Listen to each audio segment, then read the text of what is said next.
পরিবারে জন্ম নিল এই 3 বাচ্চা। একটার নাম সাবু, আরেকটার নাম রঙ্গিলা, আরেকটার নাম মঙ্গিলা। তারা অল্প বয়সে তাদের বাবা বাবা মাকে ছেড়ে চলে গেছিল।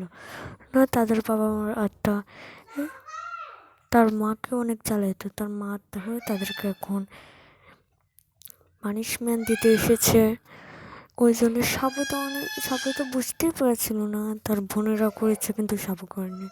সাবু লুকিয়ে যেতে লাগছিল, কিন্তু তার বোন বলছে হ্যাঁ আমরা কি করলাম, এখন তো এসেছে। ওই জন্য সে তার হাত ধরে ফেলছে, তার বোনের হাত ধরে ফেলছিল। ওই সাথে সাথে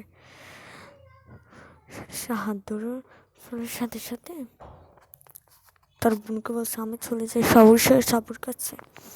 তো বলছে না, কিন্তু সে চলে গেল। কিন্তু মঙ্গিলা কিন্তু অনেক বড় একটি বুদ্ধিমতী মেয়ে। সে ভাবলো সে ভূতের সামনে দিয়ে লুকিয়ে চলে যাবে। তাই জন্য সে মোবাইলে একটু কিছু চালু করে রেখেছে। তা আপনারা কমেন্ট করেন, তাহলে আমি বুঝিয়ে দেবো আপনারা ও কি চালু করে রেখেছে।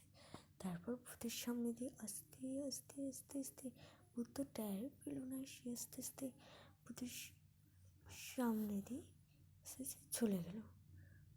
ভূত তো ভয় পেয়ে অনেকে